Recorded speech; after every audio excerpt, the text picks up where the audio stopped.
अस्सलाम वालेकुम नाजरीन, आप देख रहे हैं मेरा यूट्यूब चैनल और फेसबुक पेज। तो नाजरीन, बड़ी अहम खबर लेकर आपकी खिदमत में हाजिर हुआ हूँ इस रिक्वेस्ट के साथ कि अगर आप मेरे चैनल के ऊपर नए हैं तो प्लीज़ मेरे चैनल को सब्सक्राइब कर लें, क्योंकि ये मैंने न्यू चैनल बनाया है और आपकी सपोर्ट की सख्त ज़रूरत है।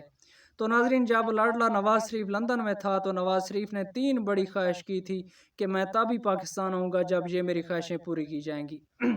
उनमें सबसे पहली ख्वाहिश ये थी कि इमरान खान को जेल में डाला जाए, दूसरी ख्वाहिश ये थी कि इमरान खान को नाअहल किया जाए और तीसरी ख्वाहिश ये थी कि इमरान खान को लंबे अरसे के लिए सज़ा सुनाई जाए।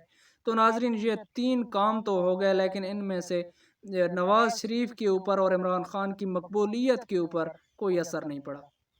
नवाज शरीफ को कोई ये 3 काम फ़ायदा दिखाई नहीं दे रहे, क्योंकि दिन ब दिन इमरान खान की इस कौम में मकबूलियत बढ़ती जा चुकी है, जा रही है। ये कौम इमरान खान से पीछे हटने का नाम तक नहीं ले रही है और ये कौम इमरान खान के अलावा किसी को इस मुल्क का हुक्मरान देखना ही नहीं चाहती सिवाय इमरान खान के। तो नाजरीन, नवाज शरीफ ने एक बार फिर अपने बड़ों से, अपने सहूलतकारों से रब्ता किया कि ये जो 3 बड़े काम हमने किए हैं, इनमें से कोई काम भी हमारे काम का नहीं है, क्योंकि हमें कोई काम भी फ़ायदा नहीं पहुँचा सकता। तो फिर इसके सहूलतकारों ने इससे पूछा कि अब क्या करें जिससे आप बआसानी इलेक्शन जीत कर इस मुल्क के ऊपर हुक्मरानी कर सकें। तो नवाज़ शरीफ ने प्लानिंग तैयार की हुई थी, मैं आपके सामने रखता हूँ कि अब जब इलेक्शन करीब आ रहा है तो इमरान खान के कारकुनों को, लीडरों को, जो बच्चे खुचे हैं, इनको फिर पकड़ धकड़ शुरू की जाए, इनके ऊपर क्रैक डाउन कर दिया जाए, ताकि इलेक्शन डे को अवाम के अंदर इतना खौफ व हरास फैल जाए कि कोई वोट डालने के लिए बाहर ना निकले।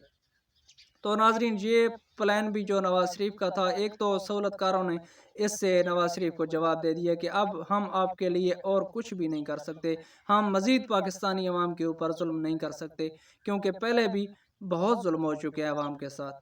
तो नवाज शरीफ वहाँ से मायूस भी हो गया, लेकिन अगर इस प्लानिंग के ऊपर अमल होता भी है तो ये कौम अब किसी से ना डरने वाली है, ना झुकने वाली है, ना छुपने वाली है।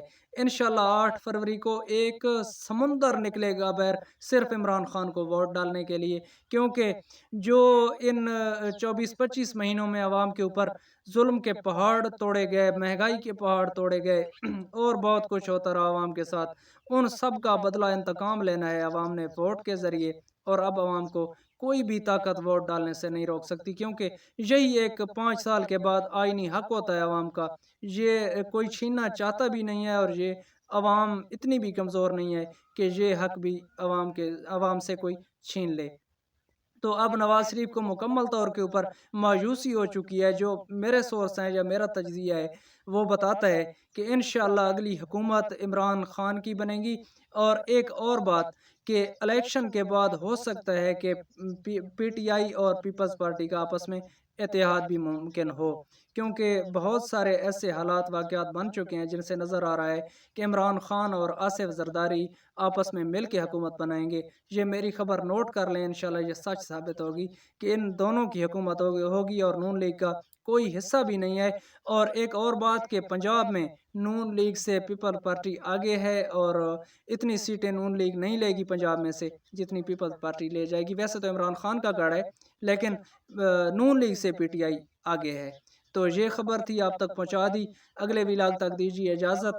फिर एक दफ़ा रिक्वेस्ट करता हूँ कि अगर आप मेरे चैनल के ऊपर नए हैं तो प्लीज़ मेरे चैनल को सब्सक्राइब कर लें। बहुत शुक्रिया।